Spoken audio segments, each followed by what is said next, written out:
successful game. Well, hello there, my friendly acquaintances. Welcome to season number 2 of Fire Your Boss. I am one of the hosts of the podcast. My name is George Bruno, and the other gentlemen will introduce themselves. Sorry, I was just busy looking at my watch here. You'll excuse me. I think we just went through some sort of time travel, some time lapse, since it was 10 or 11 months since we've been able to do this illustrious podcast, and now we're back. It is illustrious, yes. Due to popular demand, I might add. The people have spoken. And the people have spoken, and we give them what they want because we give. We are the givers of the marketing world. Well, I would trust nobody more than the guy who literally looks like the manliest Santa Claus I've ever seen in my life to be the one who is pontificating on the giving and the giving season. Ah, yes. Well, Santa's little helpers have been very good to me this year, so they gave me a little time off for today. Oh, how thoughtful. How thoughtful. Going right into the busy season. All right, so what is the topic for today? Wow, so lots to talk about. We'll get caught up on what we've all been doing for the past 10 months, but let's not bury the lead. Let's talk about what everybody's been talking about for. Woo!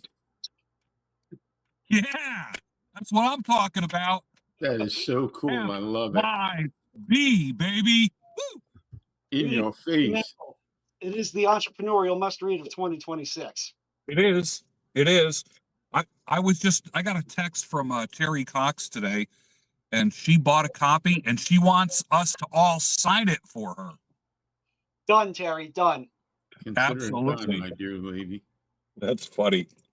That is funny. It's going to be worth something someday. I'm telling you. It's worth $1 million in advice on, being your own self-advocate and self-employment. Well, think about it. I mean, one of the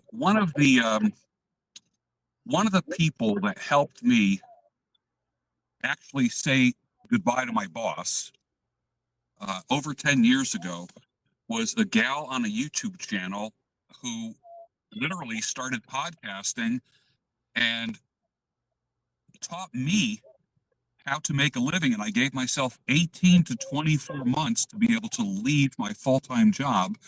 And I did it within 12 months. And Sweet. I was pretty happy with that. So no complaints there. Well, so two things. One is going to be totally serious in setting the time frame, accountability time frame for yourself to actually make that happen. And the second is always under promise and over deliver. Yeah. Hard deadlines and accountability and a little bit of hunger. You got to be a little bit hungry, and you got to be a little bit pissed off at your boss too, and that's how I look at it. That was my super secret ingredient, George. If I didn't quit my last full-time job, I was either going to shoot him, shoot me, or shoot the both of us. Right. And, well, it's called constructive discontent. And that's where you use your discomfort as fuel.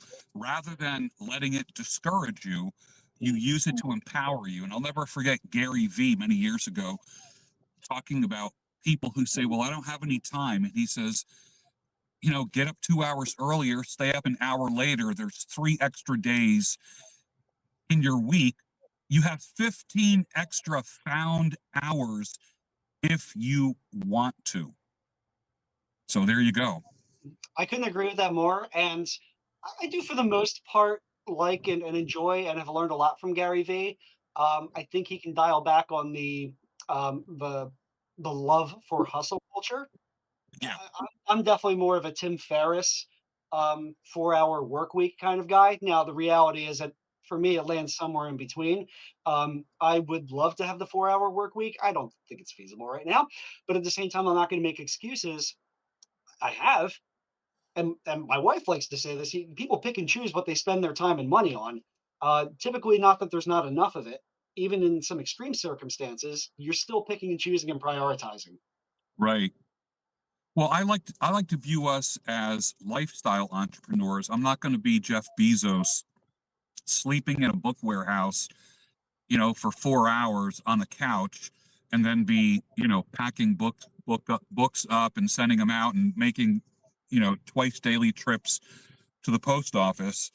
I'm not that kind of entrepreneur. My entrepreneurialism is about my lifestyle. I have a life, I have a family that I love, and I don't want anything to suffer as a result of my grinding and hustling. So everything I do is to give me freedom. And that's what it's all about. All about and nothing against the guy who lives, breathes, and eats and shits his Is job. selling your book. That's it. Bezos. That's Thank it. you, And thank you, Mr. Bezos, for selling our book in your platform. yeah, how ironic. Uh, Yeah, the irony doesn't escape me. yeah, exactly. And the interesting thing about firing your boss and working on your laptop, your computer, or your phone is like right now, I have a part-time gig that I do 3 days a week, and I just got out of work, and I'm actually recording this with you guys while I'm sitting in my truck. I just left work. I didn't have enough time to get home and get to my studio in the cozy nook. And the beauty of this is that I carry a studio and editing system in my pocket. It's called a Galaxy Samsung phone. And I created a empire with my phone. I think I've done with what I do with my other work, my podcast and such. I might have done 3 shows on my laptop. So I would say 99, and I got over 3,000 videos, podcasts that I've done. And I have done 99.99% on my phone. Thank you, Verizon and Samsung. It's Huge amazing respons- what you can do. Well, I- when people say they don't have time, they don't have a studio, listen, I was recording 100% on this phone without a lapel mic, and then I actually moved up in the world when I bought a $19 lapel mic, which improved my audio immensely. I never got lighting. I never even had a tripod. I would literally lean my phone up against a coffee mug at my kitchen table. So I don't want to hear anybody's excuses about how they don't have time and how they don't have the equipment. If you have a smartphone, you can start business. Even if that business only generates income to pay for the phone, or put a tank of gas in your vehicle, or buy groceries, whatever. Start out small. Start literally designating your earnings to small little bills. And then I started making mortgage money with it, and that changed everything. Then I didn't feel like a slave to a corporate entity anymore, and I was able to fire my boss. And believe it or not, I'm still friends with the boss that I gave 2 hours notice to. He was so bummed out when I left, and then he saw what I did, and it started inspiring him. And I thought that was interesting. And one day, I don't know, maybe he'll be a guest on the show, and we can talk about when I actually gave him my notice. 2 hours. I only gave 2 hours because I didn't have it up to here. I had it up to here. Okay. It was long overdue. And I will say that it did frustrate him in the very beginning to lose me, but it inspired him to start his own podcast, which is what he did. And he's doing okay. And it would be just kind of cool to hear it from an employer's perspective, what it's like when an employee says toodaloo. I think that would make it for a great episode. From 2 contexts. One, that we now as employers ourselves, being business owners, have to deal with that. Yeah. Any day of the week, somebody can leave. So I always want to create the fire your boss culture within my businesses, so that nobody ever wants to leave. Or I should say that there's infinite growth within. Now, is that possible 100% of the time? No, but everybody's going to have that opportunity within.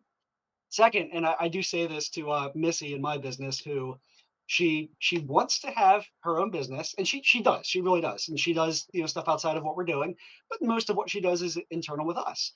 Um, I tell her I'd be a hypocrite if I said stick with me forever. This is fire your boss. What kind of an idiot would I be to say trust me, bro, or in her case, trust me, lady, trust me, bro. Um, Yeah. with me, I got you. I do got her, 110%. But this is the stuff we preach. So I'm like, you got to set yourself up for your own success. Um, and you can have it both ways. Do I want to be Bezos? No. Do I like running 3 companies right now? Yes. That's pretty awesome. They're not huge companies. They're 3 6-figure companies. I'm cool with that for now. I want more, but Yeah. But here's the thing: when you start automating, when you start having systems, which of course that is the one where I start stuttering and I go blah, blah, blah, blah, blah, blah, blah. When I meet with entrepreneurs, always one of the questions is, so what systems do you have in place? And that's where I kind of fall short because I don't have my systems down. But once you get your systems down, literally, I don't want to say it's autopilot, not pure autopilot, but there is a freedom factor there when you are literally waking up in the morning and you got all these uh, notifications that you just made $1,000 overnight while you were sleeping. And I remember back in the 90s, and I know Frank Loverboy Guerin knows this, there was the guys sitting at their kitchen table. You remember this, Frank? The internet marketing culture, guys would talk about sitting at their kitchen table in their boxer shorts, making $1,000 before 7 a.m., which was significant money back in 1995, making $1,000 before you wake up. And, and everybody seemed to love that. They love the whole idea where you go from your bedroom to the kitchen, make a cup of coffee, and then go to your kitchen table, log on, and you start work 20 feet from where you were just sleeping 10 minutes earlier. I've been able to do business from the North Carolina State Fair, an internet cafe in Prague, my friend's house in Northeast England. As long as you have a phone, I mean, back then it was a laptop because mobile phones weren't as good as they are today. But I mean, so what? Even if you need a laptop, what can you get a laptop for $600 to $1,000? If that's your total infrastructure that you need, I think you're doing pretty darn good, especially when you compare it to a franchise. Franchises look good, but the parent company's never going to let you make more than corporate. It's simply not possible.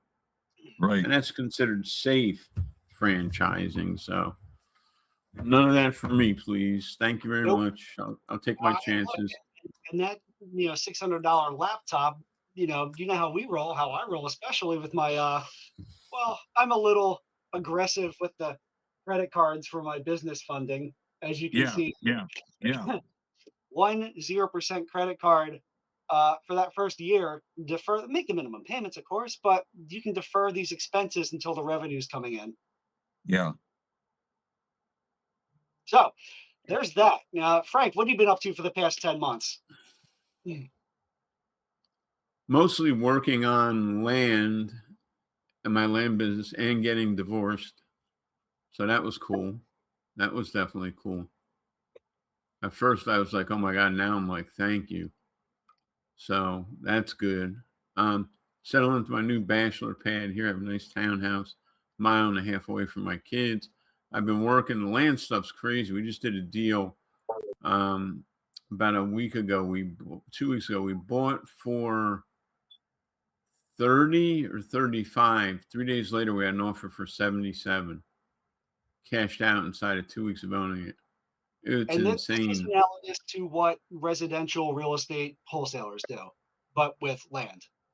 Yeah, so it is buying land at X price, which is below market, and then selling it at Y price, which is also below retail for the property.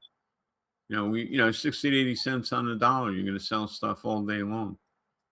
So you kind of come full circle with this in that you're an investor yourself. You're running this business. You do deals with people. You with people. You're raising money, so people who want to be investors but don't want to deal with all that can invest with you.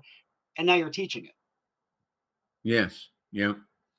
Did I miss Yeah, anything? Oh yeah, that's right. You're an author of the Fire Your Boss book, which is available on Amazon. And wait, there's my name right there. Look at that, Mom. And there's George's name. And there's well, let me Jonesy. describe this. This is, it's my narrative. I'm the main author. However, it is co-written by these gentlemen here, and the fact that it's based on our first 33 episodes. They did write the intros and outros to it, and anecdotes throughout.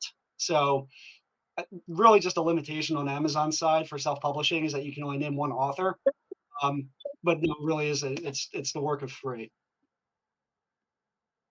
Well, think about it. We put a lot of work into it. We put a year into that. Think about that. We were consistent. We did 1 year. How many people, so many people kind of tap out after 2 or 3 episodes when they're not getting, like people aren't lining up at their front door. They get discouraged. And I know what it's like to build something and have 0 customers, have 0 appeal to anyone, and then it catches on, and then of course you have to do your part in promoting it, whatever. And Fire Your Boss has such humble beginnings. It was just like the 3 of us at a mastermind where we all met, and it was like, hey, let's do a podcast. You literally just said, what do you think about Fire Your Boss? I'm in. Yeah. Yep. Don't know what it's about. But man, something to be said about that. And just here you go. Here's your recording studio right here.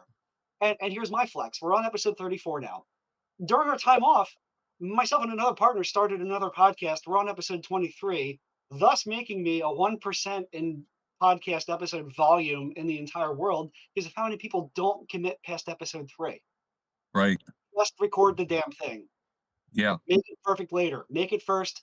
Make it perfect later. We're actually going to break down in the next couple episodes here your minimum viable implementation, getting those first customers, customer acquisition cost, all this stuff. Just start making it. Like I can't beg you enough. We actually on fireyourboss.win, or now we also have fireyourbosspodcast.com. I liked having both. We do have the mini podcasting blueprint you can download for free, just because I want to see everybody get started. Yeah, the thing about oops, sorry, go ahead, George. I'll never forget Myron Golden talking about limitations, and everyone's saying, I have to wait till I get this or wait till I get that, or I know nothing about broadcasting. And he said, just press record, period. Your audience will find you. He said, I don't care if you're a plumber. Put your phone on a tripod, press record. Show people how to change a washer in a faucet. Show people how to solder a joint. Press record. Doesn't matter who you are or what you do. Press record. Period. Worry about the editing later. Just press record and course correct as you are doing it. Now, I watch all of the episodes that you do, and I love every single one. Every single one. I'm probably one of your biggest fans. So, and I know we have fans as well. I know people have said to me, like in the past year, when is Fire Your Boss coming back? When is Fire Your Boss coming back? And I wasn't sure if there was going to be a season 2, but I think it was we had it on simmer, and then it took a little bit of tweaking, a little prodding, and then boom, here we are, season 2. Oh, we all got busy as hell. It happens. It's fine. We're back. So that's it. Any final thoughts, men, before we segue right into episode 35, which is the minimum viable mindset, and just launching the goddamn thing. Yep. Just start. Yep. The boys are back in town. That's it. And it feels good, Jonesy. Fire Your Boss, the book. Gonna rise above, start my own successful game. I'll be the boss, the king, and I'll take all